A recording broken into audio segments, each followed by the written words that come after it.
Professor Maja if she can share with us before we get started something, Maja, that you did that you felt was brave, and what was kind of your learning, or what was the outcome, or what did you get out of that? Sure. Hi, everybody. Thank you so much for joining us today and giving us an hour of your time. So my example would be when I decided to leave academia full-time and pursue my obsession with apologies and confidence. And at that time, nobody really took me seriously. No one in academia took me seriously. I had family and friends that were very skeptical and couldn't believe I was leaving the security and the regular paychecks of a more established academic job. But I took a leap and I wrote a book and I went on the speaking circuit and started talking to women about apologies and confidence. And what I learned from that was that confidence is an action, not a feeling. You have to take action first and you will feel confident later.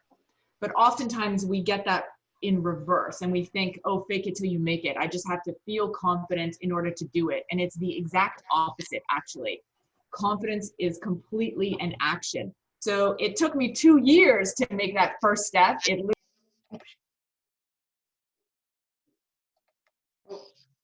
Sorry,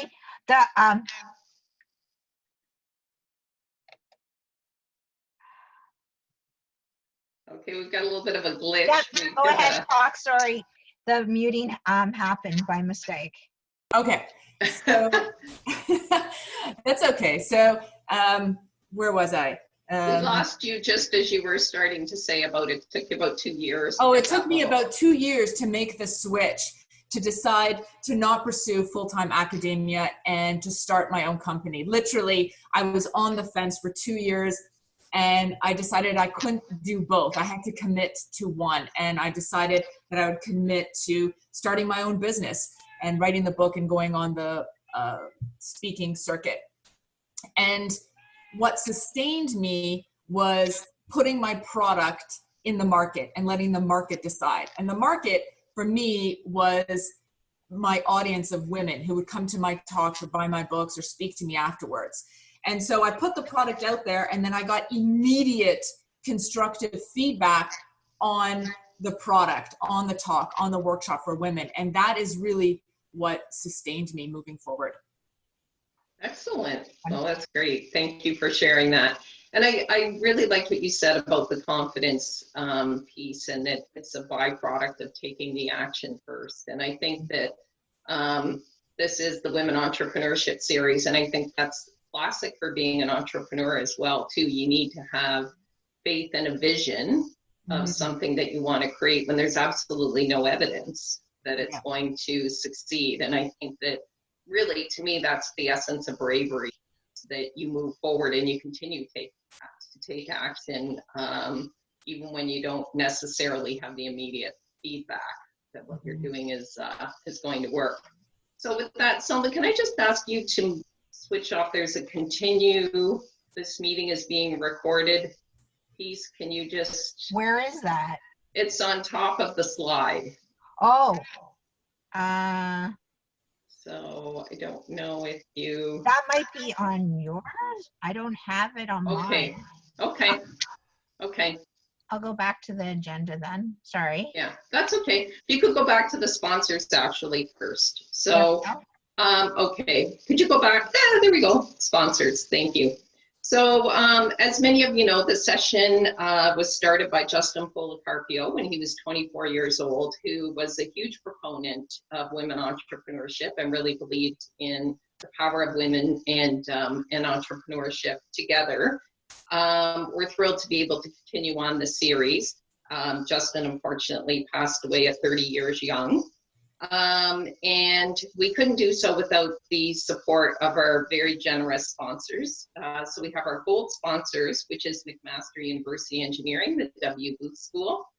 We have the Hamilton Center, and we have BDC. For our silver sponsor, we have SB Partners. And then we also have some donors to the JP Fund, the Office of the President at McMaster University, Big and Olive, and Spear CNC Machining. So I'm going to be introducing Maja today on behalf of our good friends and our gold sponsors at BBC, Jennifer Clark and Christopher Jonkos. They're extremely busy right now, I'm sure, as we can all well imagine, helping businesses to get the support they need through these challenges times. So with that, Professor Maja is a sociologist, an author, and a confidence researcher. Her TEDx talk, How Apologies Kill Our Confidence, was featured by TED Ideas in their 2019 article, Do You Say Sorry Too Much? She's also a regular guest expert on television. Professor Maja is an apology hater, a recovering makeup addict, major issues with the word humble. To deal with the lack of confidence and incessant apologies she witnessed daily, Professor Maja authored 2 books, Hey Ladies, Stop Apologizing, and Other Career Mistakes Women Make, and Hey Ladies, Stop Apologizing, the Workbook. Her audiobook, a best of compilation of her 2 books, is available on Audible. Professor Maja runs the leadership organization that trains women to improve their confidence, communication, and mindset. Maja also speaks to women of all ages on topics such as confidence, perfectionism, people-pleasing, imposter syndrome, time management, and body positivity. Professor Maja holds a PhD in sociology from McMaster University, where she also teaches. Her new study, Women's Confidence and Communication Styles, is a global study exploring what strengths and weaknesses women's confidence, apologies, deflection of praise, and self-compassion impacts our confidence and communication. And with that, I would like to invite Professor Maja to take over. We will have question and answers after the session, and you can also put it into a chat box if you do have any questions as well. And either myself or Selma will pose those questions at the appropriate time as well. I made you co-host, Maja, so you should be good. So so You should be able to do screen share. can you see my screen? You have to say share my screen. Which should be the little, there should be like a button. There's a little button that will say share screen at the bottom or at the top of your screen. Okay. Depending on your Zoom view. Yeah. Let's see. I know, art isn't technology, Grand. I'll do this. I'm going to make you host, and then that will help. But you'll also get people maybe asking to join in. So that's why. Okay. I'll make you host, and then that should help. You should see a bar at the top that will say share screen, and then you have to choose which screen where your PowerPoint is. Steve did it, and it worked. Okay. There we go. We can see it now. Yeah. There you go. Ding, ding, ding. Okay. So you should, can everybody see that now? Yes, we can. Okay. Hooray. Awesome. Okay. Hello, ladies. Okay. Thank you so much. So today we are going to be talking about apologies and confidence.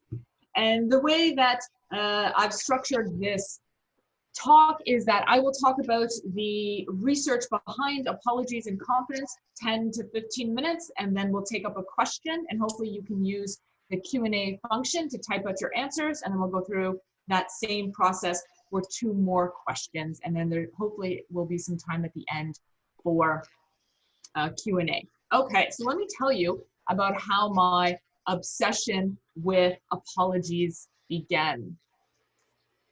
Selma, can you get rid of that? Is this bothering people on the screen? Yeah, I'm going to get rid of this here. I'm going to close. Yes. Okay, great. Okay, so about 4 years ago, I attended an academic conference that completely changed the trajectory of my life and my career and my research. So I was in the audience, and there was about 500 of us listening to a panel discussion. And there were 4 women on the stage. Some of them were my mentors. I knew these women. They were women at the pinnacle of their careers. And all they had to do was introduce themselves. First woman takes the microphone and she says, "Oh my gosh, I don't know what I could possibly add to such an esteemed panel." And I was like, what? What do you mean you don't know what you could add? You've written 12 books. You're the world expert in this topic. Why would you doubt yourself? And I thought, okay, you know, she's an academic. Maybe she's super nervous. They're not known to be very gregarious speakers.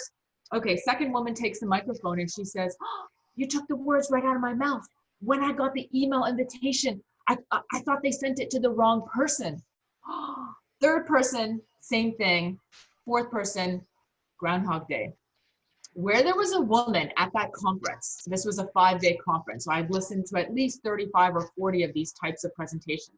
Where there was a woman at this conference, there was a deflection of praise, a minimization of her experience, and an almost apologetic tone. And I found it enraging, but I also found it heartbreaking because I realized in that moment that what I was seeing with women at the pinnacle of their careers mirrored exactly what I was seeing with women in my undergraduate classrooms. And then I was like, oh my goodness, it's all of us. So along with the very real structural barriers, obviously, of sexism and racism and ageism and homophobia and all of that, I was having an aha moment because I realized we were also battling very real internal barriers of chronic self-doubt. And so that is when everything shifted for me. And I began researching and speaking about women's confidence. If we could just turn off the chimer for people coming in and out of the meeting. I'm not sure if I can change it now. You should be able to. Okay, hold on. And then if we could just get rid of the stuff on the top of the screen, the waiting room. Okay. So today we're going to talk about one of the ways that chips away at our confidence, in particular, apologies. Okay. So why are women apologizing so much?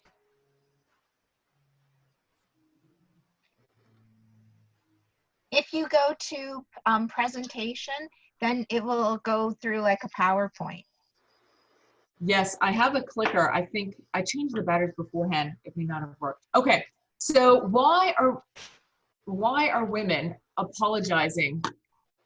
Oh.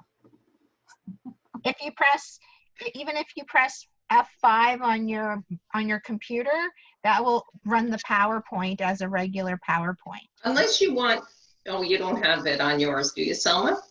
No, it's on Maya's. Oh, we're so up at the top. Glitch problems today. Okay. I know. All right, here we go. That's okay. We're all navigating our new reality, so no worries.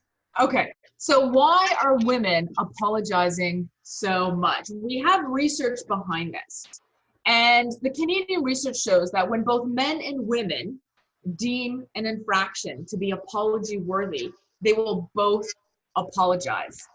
So it's not that men avoid apologizing, it's that men have a super high threshold for what they think deserves an apology. And women are on the opposite end. We have a very low threshold for what we think is deserving of an apology. Hence, we're always on the lookout for a pre-apology or for potentially hurting somebody's feelings or a potential misunderstanding. So apologies matter. Don't let anybody tell you differently. They can absolutely heal tension and bring down awkward emotions or heal relationships when they are used intermittently and in a genuine manner. So I'm not advocating that we get rid of apologies. I'm trying to bring attention to how often and for what reason we are apologizing so much. Because if we are beginning and ending our sentences with, sorry, is this a good time? Sorry, can I just jump in here? Sorry, this is going to sound like a silly question. Sorry. No one's looking at us going, damn, how can I get some of that confidence? How can I hire her? How can I get to know her? They're not saying that. So how often and for what reason are we apologizing? That is what I want to bring attention to. So there are gender differences around why we apologize so much, but there's also cultural differences around being socialized into believing that apologetic tones are almost virtuous, if you will. We have been socialized into this mindset from a really early age where we have been encouraged to constantly be on the lookout for other people's feelings and how do other people feel. Some of us grew up in households or in cultures that didn't ask for our opinion. And so we had to wrap up our opinion in an apology. Sorry, could I just say something? Sorry, maybe this will sound silly. Stuff like that. We also over apologize because we fear being misperceived or being viewed as not polite or not kind. So as I said earlier, confidence is a muscle. Confidence is a muscle that strengthens with use. With every unnecessary apology we throw out there, it chips away at our confidence. So I collect apologies, and I want to run us through some of the most common reasons and examples of where we apologize. Okay, here we go.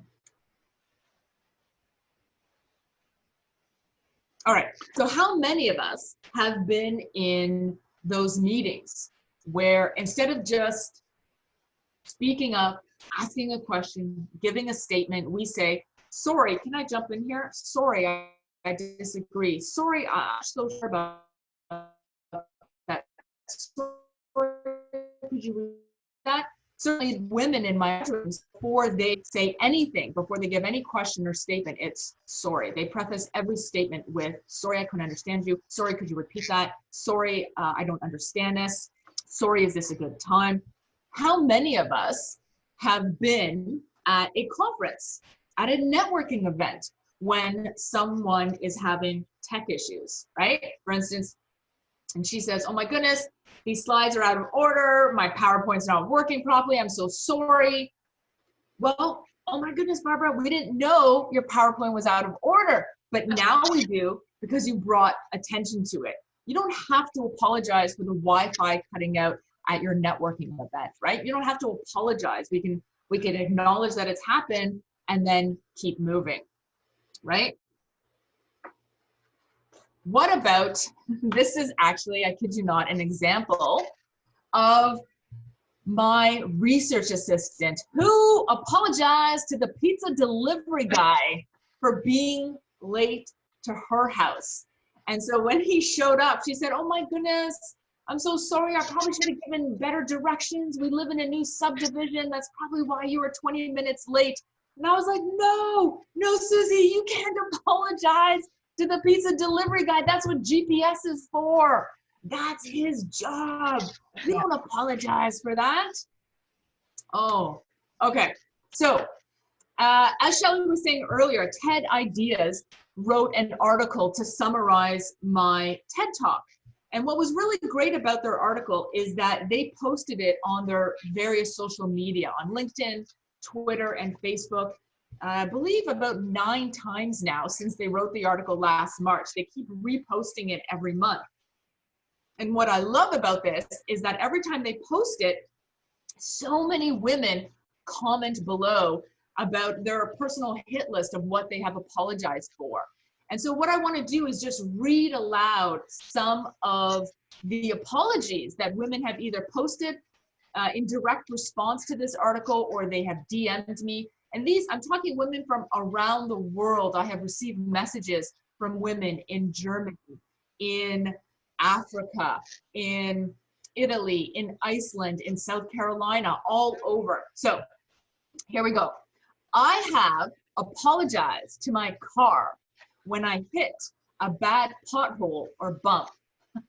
I said, sorry, 2009 Nissan Altima.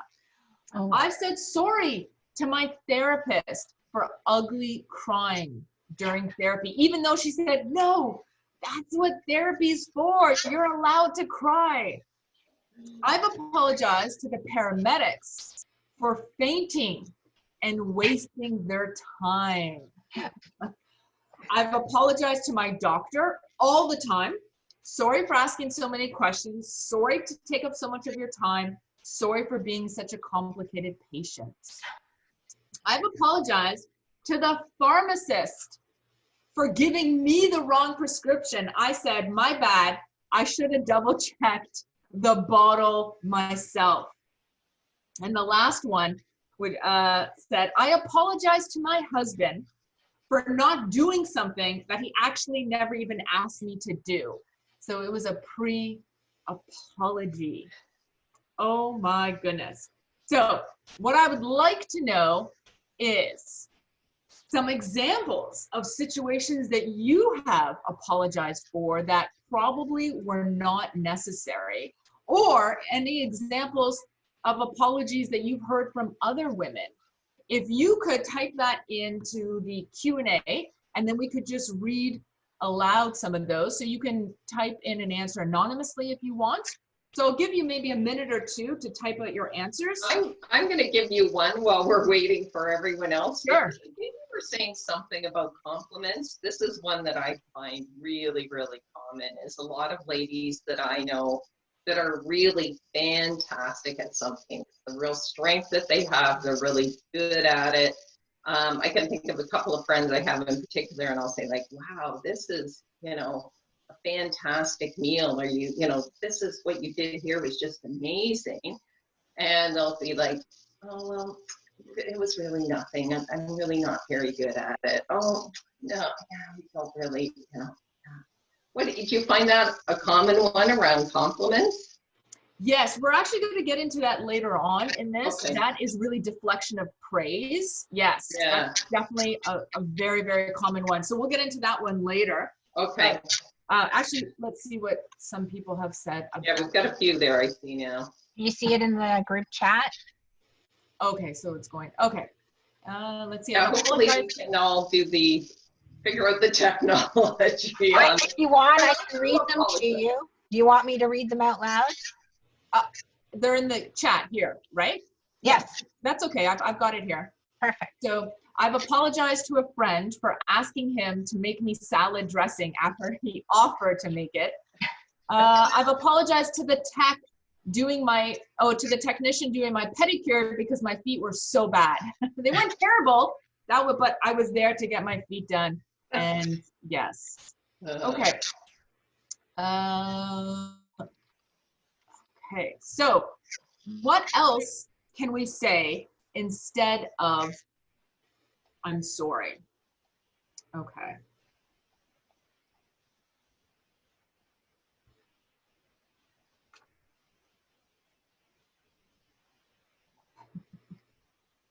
Here we go. Okay. Can everybody see this? On my screen, there's all these boxes covering. You can minimize all those boxes or go to full screen, and then you'll just, should be able to close that. So up in that, under view options, there's probably, yeah, it's coming. They're going away. Okay. There we go. Perfect. Okay. So when someone bumps into you, this tends to be a really common one around spatial issues. When someone bumps into us, we tend to say sorry, but we don't have to. You can still be polite and kind and respectful without throwing out 57 different sorries, right? So if somebody bumps into you, you can simply say, oh, okay, go ahead. Your turn. After you, oh, I see you're in a rush. If you bump into somebody, you can simply switch it out for excuse me or pardon me, right? Yep, that's true. Especially at the grocery store, you get that a lot. Yes. And what about, instead of saying, sorry to interrupt you, sorry, could I just jump in here? We can simply switch it for, I have an idea. I'd like to add something. I want to expand on this. I actually disagree with that idea. We don't have to preface every idea, opinion, statement, or question with a sorry. So I want us to bring attention and more conscious awareness around, where are we over apologizing? Where are we saying sorry for really mundane, unnecessary things? And how can we switch it out to other phrases? So instead of saying, sorry for complaining, sorry for venting, sorry, we can simply switch it out for gratitude. Thank you. Thank you for listening. Thank you for being there. Thank you for letting me vent. Thank you for letting me work that aloud with you. Thank you. And so I want to give you an example of how this sort of smacked me in the face one day. I was at a work meeting and we were at a restaurant and there was 4 of us and we were waiting for number 5 to arrive and he was late. And I thought, oh, this is glorious. Will this meet his threshold for an apology? If it does, how will he begin the sentence? How will he issue the sorry? I was so excited. And he shows up. I mean, he wasn't 40 minutes late. We're talking like 4, 5, 6 minutes late. And he shows up and he says, thanks so much for waiting. Oh my goodness. Thank you for waiting. What? And everybody else at the table was like, yeah, you're welcome. Great. And they opened their menus and ordered as if nothing was wrong. And I said to him, that was brilliant. I'm stealing that line. I love it. Because I have been at those meetings, I have been at those lunches or those conferences where a woman shows up a handful of minutes late and she issues 13 different sorries before she's even sat down. Thanks for waiting. I love it. What about when you receive a text message and you can't respond right away? You respond later on in the evening or heaven forbid the next day. What's the first word you type out? More often than not, you're saying sorry, and then you're following it up with an explanation or a justification for why you didn't see it. Sorry, I just saw this now. My phone's really wonky. Sorry, I had bad connection. Sorry. Why are we apologizing for not getting back to somebody's text immediately? You were busy. You were homeschooling. We're in a pandemic, right? There's lots of different reasons. We don't have to say sorry. You can just respond to that person's query or question. What about in email communications? Let's say you sent out an email and then you realize there was an error. You put the wrong date, the wrong attachment. Again, more often than not, what we see is a follow-up email with an apology instead of just saying, disregard previous email, here's the correct information. So there is a Google Chrome plugin that was developed by 2 women who were so tired of hearing the unnecessary stories in emails that they developed this plugin. It's free, it takes seconds to plug into your computer, and what it will do is it will alert you to all the unnecessary sorries and apologies in your emails. It'll underline it, or it'll underline it in red, or it'll highlight it. But the best feature that I love is that it will also alert you to minimizing phrases, minimizing words and phrases like, I might be wrong on this. I'm not a total expert. I have a little idea. I'm working on a side project. I have minor suggestions. This is just a thought. I think maybe we should.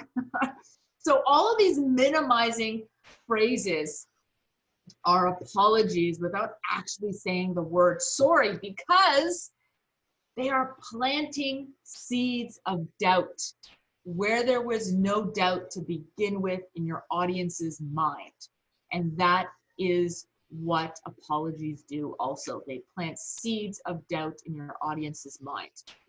So what this Google Chrome plugin will allow you to do is it will alert you to all these unnecessary apologies and minimizing phrases, and it'll say, hey girl, are you sure you want to hit send? You have about 7 apologies in 3 lines.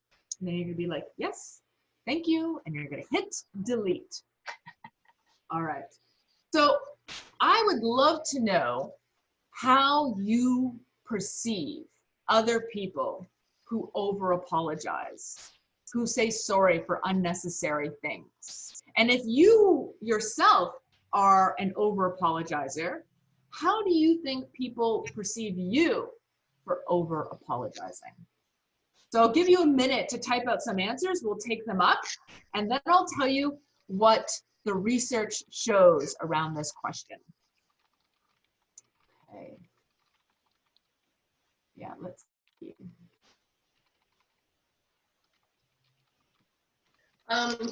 Maja, did you find there was a specific, I know you mentioned briefly just about culture, just while we're waiting for people to type in.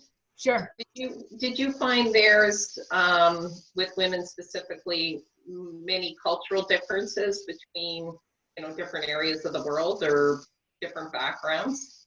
Yes, it's actually been pretty fascinating to speak to women all over the world who grew up in completely different households, who were encouraged to be overly apologetic, depending on whether they grew up in a patriarchal family household or a patriarchal community or culture. The women that I've been interviewing in the southern states in the US, who grew up around that in more of religious backgrounds also, grew up encouraged to pre-apologize for almost everything. So I can't speak too much about culture right now because the data is just coming in right now, and I've been deciphering it. What do the Asian cultures and the Muslim cultures and all of that, and how that changes across the globe. So let's see. Maybe if we apologize all the time, people will perceive us as weak. I'm perceived as unsure of my knowledge or skills. Somebody else wrote, I'm not sure how I perceive some of these smaller issues. Like if someone was late, I feel like I'd want them to say, sorry for being late. I feel like it's rude to not, because usually I am sorry when I'm late. Yeah, and so I think that we can still acknowledge that we have taken up somebody's time. It's a personal call how often you want to apologize and what that benchmark is. 10 minutes late require an apology, but 2 minutes late for a meeting doesn't require an apology. So I'll show you how other people perceive over apologizers. So this is, let's see.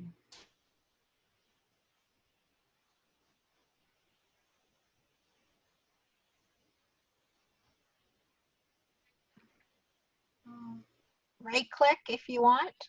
Yeah, there we go. There you go. Goodness. Okay, so these are the top answers for how others perceive over apologizers. And really the top 3 answers are not confident, incompetent, not leadership material. So our quest to be perceived as polite and respectful, in reality, we are being perceived in the complete opposite way. So when we over apologize for mundane issues, other people perceive us as not confident. So we're insecure about our capabilities, we're doubtful, as incompetent. So here again, we're creating unnecessary doubt in other people's minds about our own abilities. We are viewed as weak, passive, diminished state, not leadership material. Number 4 is annoying. So the word cringe and cringe-inducing came up a lot in the interviews. Women perceived other women who apologized a lot as annoying, as people pleasers, as embarrassed for them. Number 5 means intervention. So what that means is they wanted to help them. They wanted to educate them. They wanted to talk to them about how they didn't need to apologize.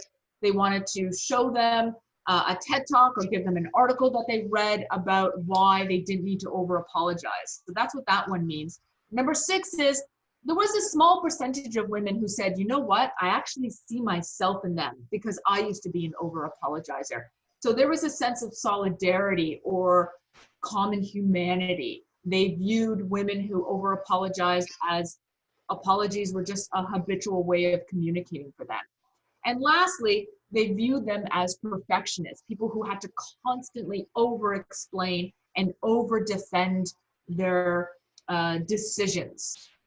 So as you can see, we're not perceived in the ways that we would necessarily think we were when we issue so many apologies.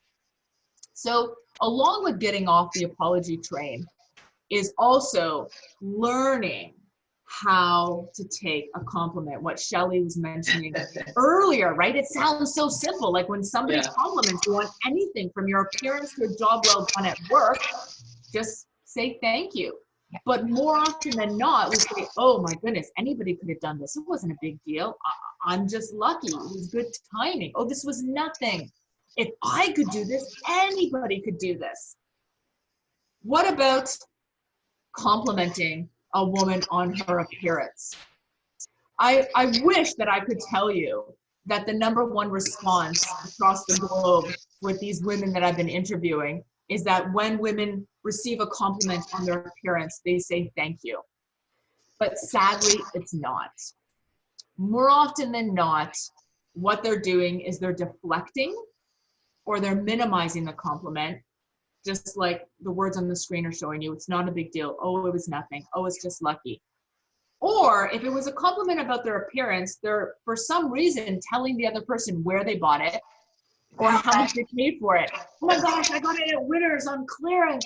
I just found this on at Walmart in the clearance bin, right? We tell them where we bought it, how much we paid for it, or we feel the need to compliment the person right back. And we say, oh, your hair looks good too. Oh, I like your outfit also. Yeah. Or we use self-deprecating humor. And I want to give you an example of this. The very last in-person workshop that I gave right before the pandemic and the lockdown happened, early March, I was giving a workshop for about 60 women business owners. And I asked them, what did you say the last time somebody complimented you? And one of the women raised her hand and she owned a hair salon. And she said that somebody complimented her hair and she said, oh my gosh, no, my hair is disgusting. I haven't washed it in 3 days. This is dry shampoo. No, that was too much information. Yeah, that wasn't necessary. Yeah. Right? But that's what we do. We deflect, we minimize, we use self-deprecating humor. She could have said, I actually own my own hair salon. You should come by sometime. This is where it's located, right? Anything other than thank you when you are complimented makes you sound doubtful and unsure of your own capabilities.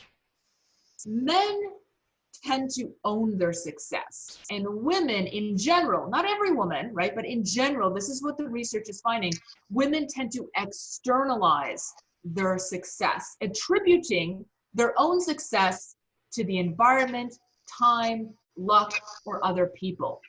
So what about when you get complimented at work for a job well done? What is the most common response, do you think? The most common response is, I couldn't have done it without the team. Yes, I couldn't have done it without the team. And then you list off 18 different people that helped make this project a success. And now I know we need to work in teams. And I know we have to be collegial, and it takes a village to get us where we are, right? And I know that every single one of us right now would not be here without the help of somebody else. I know that, but I want to bring attention to how often we are externalizing our own part, the role that we play in our own success. And I would like to encourage everybody listening today to think about maybe just 10% of the time saying thank you. Thank you, I appreciate you for noticing that. Thank you, I worked so hard, it feels so good. Thank you. And then maybe afterwards you can thank the team. But consider thanking yourself first, just 10% of the time. Maybe we can work our way up to 20% of the time. But the reason we struggle with this issue is because of something called feminine modesty. So feminine modesty is the tendency for women to underrepresent their accomplishments. And so we often feel the need to justify our opinions, to justify our success, to justify spending full price on an outfit, right? And the problem is twofold. When women do present as confident, what happens? We are perceived as cocky, as conceited, as too much. So one of the questions in my study I ask is, how do you perceive other women who, when they get complimented, they own it? They say, thank you. And there's two answers. One is, I love it. I love to see that confidence. I want to get to know that woman. I want to know, how did she get that confidence that she could just own it? But then the second response is, oh, if I'm being honest with you, Maja, it's a little much. It's a little conceited. Where does that come from? Why is this occurring? For a few reasons. Because we've been socialized into believing that it's unladylike, that it's unfeminine to unapologetically own it. To say, yes, I did that. I created that. I raised profits. I did this. I got this new client in. I'm so proud of myself. And to share that with others. It's been ingrained in us really to think that it is boastful, but also that we should be so highly attuned to the feelings of other people at all times. And so we're hypersensitive that our own accomplishments could somehow make other people feel badly about themselves. And so feminine modesty teaches us to dim our light and to play small in order to protect other people's feelings. And so we downplay and we minimize. And really, this is killing our confidence. And it's also related to this idea around humbleness. And this is the definition of humbleness: having or showing a modest or low estimate of one's own importance. This is also something that has been encouraged, especially for young girls, to constantly be humble. Don't talk about your accolades. Don't talk about your success. That's conceited. That's too much. How will other people feel? Why would I want this for my daughter? Having or showing a low estimate of one's own importance. Why would I want this for my undergraduate students or the women that I train? I don't want that. I don't want that for me. I don't want that for you. Humbleness may have a part to play on the playground when we're really young and we're still learning how to be social. But humbleness has consequences for us later on in life. Because if we cannot own our own successes, not only does it take the complete joy out of that achievement, but it also weakens our confidence. But there's another reason why when a woman presents as confident, she is oftentimes perceived as cocky. And that has to do with unconscious gender bias. When women speak or behave in ways that are traditionally masculine, they are described and perceived in vastly different and negative ways, because we live in a world of double standards where women are simply held to a higher standard. When one woman fails, it's dangerous for all of us, because they don't say, oh, Shelley is not a good leader. They say women don't make good leaders. And we end up representing our entire gender in a way that men are not asked to do. And it's so much worse for women of color who end up having to represent both their gender and their race. For example, men who express anger are seen as higher status individuals. Women who express anger are seen as out of control and hysterical. Again, the burden of proof is so much higher for women. Emotional reactions from men, they're viewed as passionate. When we have emotional reactions, we are viewed as incompetent, as not leadership material. And I'll give you a very minor example of this. Letters of reference for men are 16% longer than they are for women. Letters of reference for men tend to include leadership lingo. He is capable, he has shown this, he's driven, he's independent. And the wording and the lingo in women's letters of reference tend to include the words of kind, helpful, compassionate, nice. Yeah.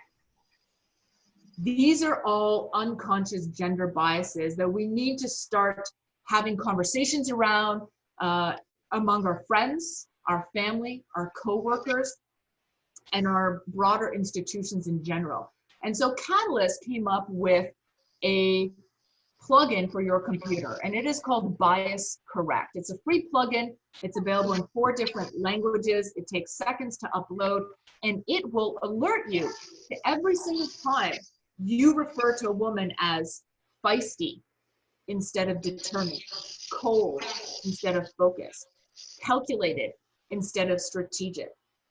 We have to stop describing women as aggressive when really they're assertive, as pushy instead of persuasive, as dramatic instead of passionate, or my favorite, she's super bossy. No, she's the boss. She's the boss.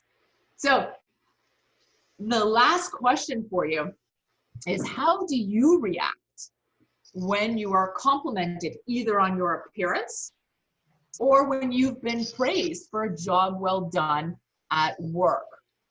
So Shelley, you mentioned earlier that you come across this pretty often. When you compliment a woman, she's more likely to deflect. So we'll see. Absolutely.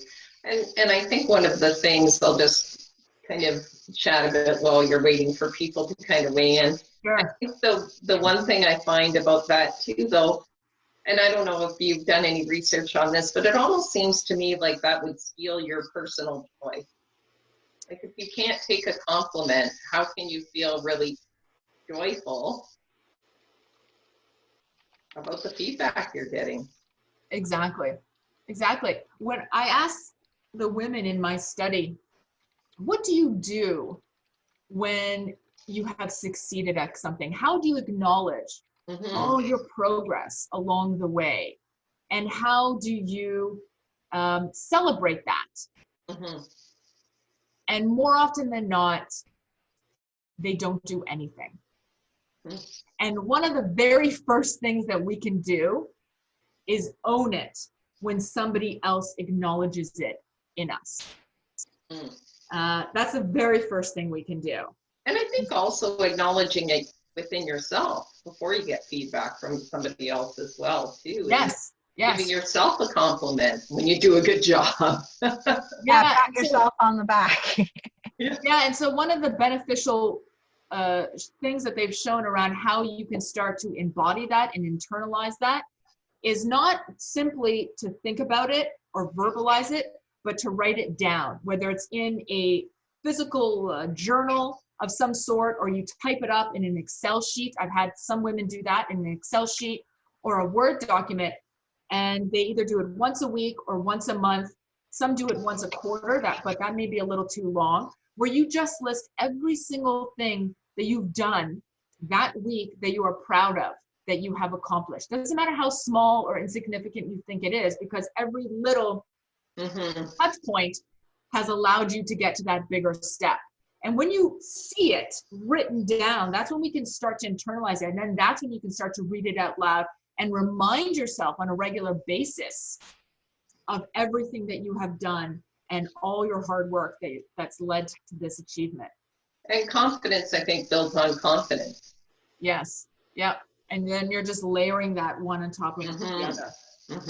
So I guess what people could do is take those compliments that you said that they wrote down, put them on Post-it notes, and put them on the mirrors, put them different areas so that they actually build their self-confidence by looking at those. Yes, some of my participants actually have done that. They've put their favorite phrases, compliments, what other people have noticed, what they love about themselves, up on sticky notes around the mirror, around the house. So I'll just wrap up here with this final slide, and then we'll have a few minutes for questions. So now that I've brought your attention,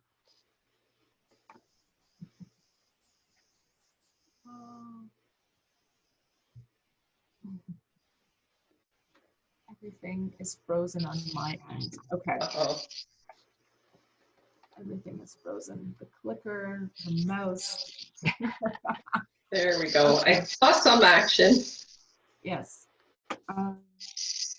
Do you have access to my PowerPoint? Can anybody move to the next slide? No, we don't, unfortunately. Okay. All right. So now that I've brought your attention to how often we apologize, I would like all of us to work on that. And even when you're sort of mid-apology and it comes out, we can take it back, right? Or even if you think about it after you've issued an unnecessary sorry, that still counts. That still matters, because we're bringing awareness to, oh, wait a minute, why did I just apologize for reaching in front of somebody? I could have just easily said, excuse me. And so switching out sorry for one other phrase seems to help a lot of women out in the study.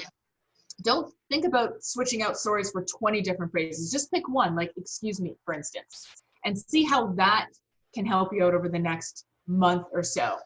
Secondly, I would love if we could just say thank you when complimented on anything, from our appearance to a job well done at work.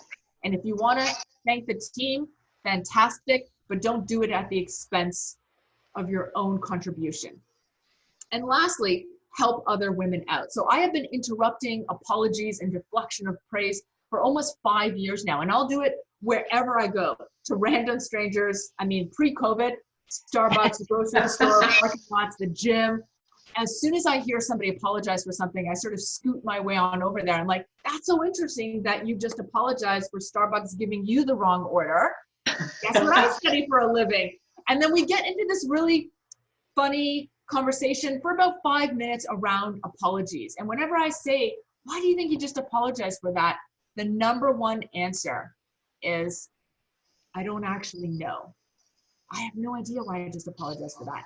Because that is how habitual apologies have become. Yeah. And so I want to thank everybody for giving me an hour of your day during a pandemic. Thank you so much. And if you would like to participate in my study, I interview women on the phone, Zoom, or Skype. It takes a few phone calls to get through, but we talk about what strengthens or weakens your confidence. We talk about apologies. We talk about deflection of praise. And we also talk about how you handle success and failure. Do you ruminate over your failures? How do you acknowledge all your progress along the way? I will send a brochure to Shelley, and perhaps she can send it out because my computer right now is completely frozen. So yeah, absolutely. We can certainly pass that along to all of our attendees. And with that, can we unmute everybody for a big round of applause and a thank you, and then mute them again or not? Or should I just do the woo? Maja, can you pass the controls on to myself, please? Okay.